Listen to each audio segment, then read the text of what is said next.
بسم اللہ الرحمن الرحیم۔ 3 قسم کی عورتوں پر روزہ رکھنا جائز نہیں۔ 3 عورتیں کسی بھی حال میں رمضان کے روزے نہیں رکھ سکتی۔ اگر ان میں سے کسی عورت نے روزہ رکھ لیا تو یاد رکھیں ایسی عورت کا روزہ کبھی نہیں ہوگا۔ ایسی عورت کو اللہ کی طرف سے سخت عذاب ہوگا۔ روزے کی فرضیت کی 3 شرطیں ہیں۔ اسلام میں بالغ، ہوش و حواس اور عاقل ہونا، یعنی کہ روزے تمام مسلمان مرد اور عورت پر فرض ہیں جو عاقل ہو اور بالغ ہو اور جو اپنے ہوش و حواس میں ہو، یعنی کہ جو پاگل اور دیوانہ نہ ہو۔ ایسے تمام مسلمان مرد اور عورت پر رمضان کے روزے فرض ہیں۔ اب اس کے علاوہ روزے کی فرضیت ادا کرنے کی 2 شرطیں ہیں۔ پہلی صحت مند اور تندرست ہونا اور دوسری محکم ہونا، یعنی کہ بیمار آدمی اپنی بیماری کی حالت میں اور مسافر اپنے سفر کی حالت میں روزہ چھوڑ سکتا ہے، یعنی کہ ان لوگوں کو رمضان کے مہینے میں روزہ چھوڑنے کی اجازت ہے۔ اگر ایسے شخص رمضان کے مہینے میں روزہ رکھنا چاہیں تو وہ رکھ سکتے ہیں، ان کا روزہ قبول ہو جائے گا، لیکن اگر نہ رکھیں تو ان کو کوئی گناہ بھی نہیں ہوگا، لیکن بعد میں ان روزوں کی قضا کر سکتے ہیں۔ لیکن یہ 3 عورتیں ایسی ہیں جن کا رمضان کے مہینے میں روزہ رکھنا حرام ہے، یعنی کہ ان 3 عورتوں کا روزہ رکھنا جائز نہیں ہے۔ نمبر 1، سب سے پہلی عورت وہ ہے جو حیض کی حالت میں ہو، مگر ایسی عورتیں بعد میں قضا کریں، وہ رمضان کے مہینے میں بھول کر بھی روزہ نہ رکھیں۔ اگر کوئی عورت حیض کی حالت میں روزہ رکھ لیتی ہے تو اس کا روزہ قبول نہیں ہوگا۔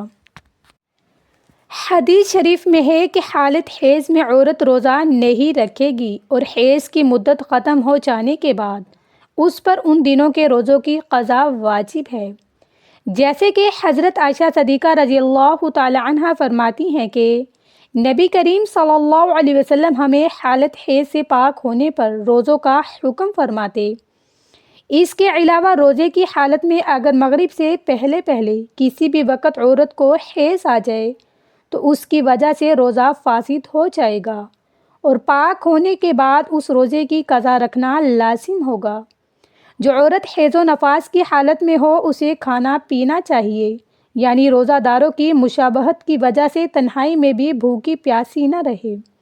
البتہ اس کے برعکس اگر حائضہ عورت دن کا کچھ حصہ گزرنے کے بعد پاک ہو گئی تو اب دن کے بقیہ حصے میں کھانے پینے سے رکا رہنا چاہیے۔ نمبر 2، دوسری عورت وہ ہے جو نفاس کی حالت میں ہو۔ عورت کے لیے نفاس کے ایام میں نماز پڑھنا اور روزہ رکھنا شرعاً جائز نہیں، البتہ ان ایام کے روزوں کی قضا لازم ہے۔ نماز کی قضا نہیں، نفاس کتنے دن تک شمار ہوگا اور نماز روزے کی کب قضا لازم ہے، اس سلسلے میں تفصیل درج ذیل ہے۔ اگر کسی خاتون کے ہاں پہلی ولادت ہو اور نفاس کا خون 40 دن مکمل ہونے پر بھی بند نہ ہو تو اس صورت میں 40 دن تو نفاس کے شمار ہوں گے اور اس سے زائد ایام استحاضہ کے شمار ہوں گے۔ غسل کے بعد ان ایام کی ہر نماز کے وقت کے لیے استنجا کرنے کے بعد باوضو ہو کر نماز ادا کرنا لازم ہوگا اور استحاضہ کے دوران عورت روزہ بھی رکھے گی، اور اگر نفاس کا خون 40 دن سے بڑھ جائے اور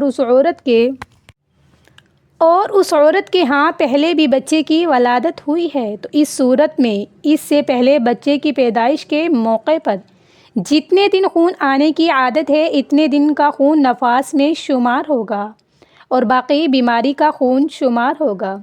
ان باقی دنوں میں رہ گئی نمازوں کی بھی قضا کرنی ہوگی اور جو روزے چھوٹ گئے وہ بھی رکھنے ہوں گے، اور اگر خون 40 دن کے اندر بند ہو جاتا ہے تو وہ مکمل ایام نفاس کے شمار ہوں گے۔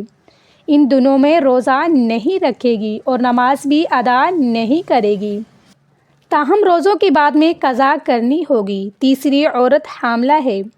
ایسی عورتوں کا رمضان کے مہینے میں روزہ رکھنا حرام تو نہیں ہے، لیکن ایسی عورتوں کو روزہ چھوڑنے کی اجازت ہے، یعنی کہ حمل والی اور اپنے بچوں کو دودھ پلانے والی عورتوں کو اگر اپنے روزے کی وجہ سے اپنی یا اپنے بچے کی جان جانے کا خطرہ ہو تو ایسی عورتوں کو اجازت ہے کہ وہ روزہ نہ رکھیں۔ اگر حاملہ عورت کو ظن غالب ہو کہ روزہ رکھنے کی صورت میں خود اس کی جان یا بچے کی جان کو خطرہ ہو سکتا ہے، تو اس حالت میں عورت روزہ چھوڑ سکتی ہے اور بعد میں قضا کرنا واجب ہے۔ نبی کریم صلی اللہ علیہ وسلم نے فرمایا، اللہ نے مسافر کو روزہ اور نماز کا نصف معاف کر دیا ہے، اسی طرح حاملہ اور دودھ پلانے والی کو بھی۔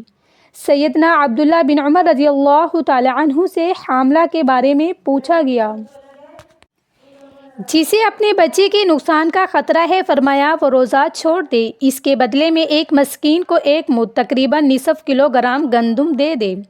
اب آپ کو بتاتے ہیں کہ ایسی کون سی عورتیں ہیں جن کو رمضان کے مہینے میں روزہ چھوڑنے کی اجازت ہے۔ نمبر 1، اگر کوئی عورت سفر کی حالت میں ہو یا بیماری کی حالت میں ہو یا پھر اپنے بڑھاپے کی وجہ سے اتنی زیادہ کمزور ہو گئی ہو تو اگر اس نے روزہ رکھ لیا تو اس کی جان جانے کا خطرہ ہو سکتا ہے، تو ایسی عورتوں کے لیے روزہ چھوڑنے کی اجازت ہے۔ نمبر 2، اگر کسی عورت کو روزے کی حالت میں سانپ نے ڈس لیا ہو، اس کی جان جانے کا خطرہ بن گیا ہو، تو ایسی عورتوں کو بھی حکم ہے کہ وہ اپنے اس روزے کو توڑ سکتی ہیں۔